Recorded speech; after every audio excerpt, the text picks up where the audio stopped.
What's up, y'all? Welcome back to the channel. The Portland Trail Blazers versus the Milwaukee Bucks. First game against Dame. Man, let's just jump right in and talk about it. You know how we do. If this world were mine. So the Trail Blazers faced off against Damian Lillard for the first time since the trade up in Milwaukee. Giannis and the rest of the Milwaukee Bucks. Man, that was a good game for the Blazers. I mean, I don't even look at it like it was no collapse. The Blazers played really good basketball. They started the game how they supposed to start games.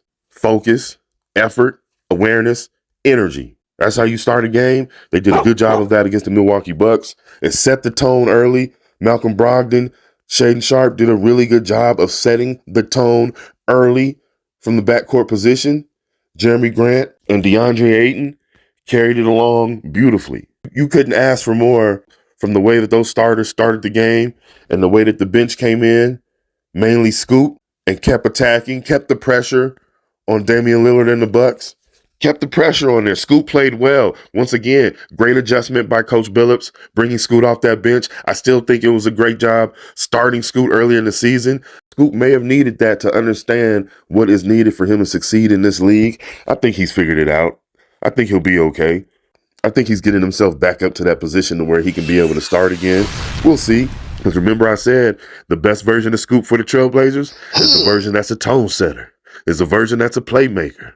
It's a version that's getting everybody involved and utilizing his ability to keep the defense off balance and score when necessary.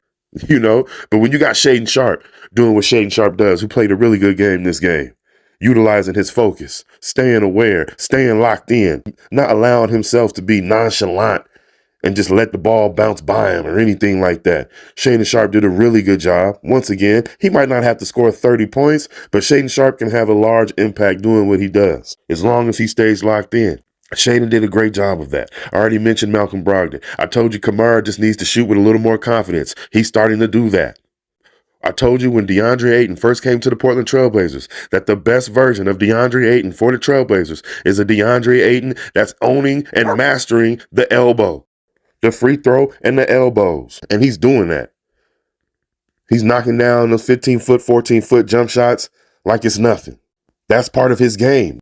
Remember I said that he should study tapes of David Robinson, study tapes of the Admiral, and understand when you have a similar skill set, you need to dominate in the same ways. And he's starting to do that. He's starting to do that as far as having that confidence of being able to master that area of the court. So that's good to see from DeAndre Ayton. Again, all those things are things that go together from each player. From Ayton, Jeremy Grant and what he's doing, Kamara and his role, Shaedon Sharpe and Malcolm Brogdon. Scoop, pay attention because this is what you're going to need to be doing. You see how Malcolm Brogdon has done a good job of being a playmaker, getting the offense going, getting his teammates going, and then taking those shots, knocking down those shots, doing what he does, staying aggressive, staying in attack mode, not letting the defense have any chance to breathe. That's what you want from Brogdon. That's what you want from the Trailblazers. That's what you want from everybody on your team. And you got Reith coming off the bench, doing a good job spacing the floor. It's a lot of good things going on. So good that they were dominating the Milwaukee Bucks for the first 2.5 quarters. Obviously, in the end of that third quarter, they weren't dominating anymore. The Bucks just kept chipping away. You know, I didn't really see a large collapse, like I mentioned. It just seemed like the Bucks were methodical. They were able to get a couple stops. They were able to knock down a few more shots with those stops. Thus, they were able to not only just come back and get back in the game, but they were able to get over that hump and take the lead. That was something that I was watching that I didn't think that was going to happen. You see a lot of teams make comebacks, but with Portland Trailblazers shooting the way they were shooting in this game, the way that they were able to put the Bucks defense in bad situations at times, it wasn't out of the question to think that the Blazers would be able to get a couple more stops and knock down just a couple more shots. It wasn't impossible to think that, and that's what I thought. It just didn't happen. The Bucks were able to come back, take the game. But this is a great game that the Trailblazers can learn from. How to close out a team. How to close out a team. You got to stay turned up. You can't turn down feeling confident, comfortable. I mean, I know guys were smiling, having a great time, man, feeling great about the way they were playing, and they should. They should, but you can't turn down. You can't turn down. A lot of coaching is the psychological aspect. A lot of it. You got to be able to maneuver your players psychologically, move them like chess pieces in the right areas. Psychologically, you're coaching them to do what they need to do physically, but you also got to coach them mentally and emotionally, getting them in the right places, keeping them in the right places. And you can see some of those things beginning to happen with the Portland Trailblazers. And that's a good thing.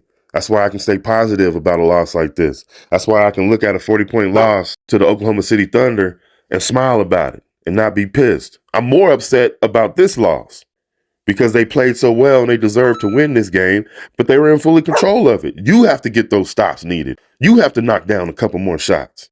I mean, so you got to tip your hat off to the Milwaukee Bucks. You got to salute Damian Lillard. I mean, you knew Giannis was going to do what Giannis does. I thought the Trailblazers actually did a really good job matching up and defending Giannis. I mean, I thought Kamara kind of held his own a little bit, you know, at least with the effort and everything. He'll get better at that. He's a rookie, right? I mean, he'll get better at understanding how to defend Giannis. But I thought he did a good job. You know, that's Giannis, 2-time MVP. You know what I'm saying? I mean, he could have went for 40 or 50. So between Kamara and Jeremy Grant, DeAndre Ayton, who I thought really played well on the defensive end. I mean, that's the DeAndre Ayton I want to see on the defensive end, blocking those shots, challenging those shots, just being there, a presence. That's the DeAndre Ayton I want to see. Salute to him for doing that. But you got to give the Bucks credit. Damian Lillard, one of the reasons I rock with Dame, I'm able to relate with Dame, I'm a compartmentalizer as well. You know, I know how to put things in their place, which is one of the reasons I'm such a good coach. I just know how to put things in their place. You know what I'm saying? I don't let things get clouded and twisted and mixed up with other things, regardless of how good we might be playing, regardless of what might be going on around us. You know what I'm saying? You got to be able to compartmentalize. Dame does a good job of that. You know, he put his emotions to the side, which I'm sure he had some. It wasn't like he was emotionless, but he did a good job against his old team. I mean, it was just crazy to see all those small moments. You know, him against Shaden, you know, him against Scoop, him against Malcolm. You know what I'm saying? Like, it was cool to see all those moments. You know what I mean? Looking forward to seeing more of them. So this is a great opportunity to learn from and to get better from. You know what I'm saying? I know they wanted to win so bad, but they'll get better from this. They'll get better from this. Comment down below. Let me know what you guys think about this game versus the Milwaukee Bucks. So I thank you guys for watching. Thank you for joining me. Remember to like, comment, share, and subscribe. And I'll see you guys on the next one. All right. If this world were mine.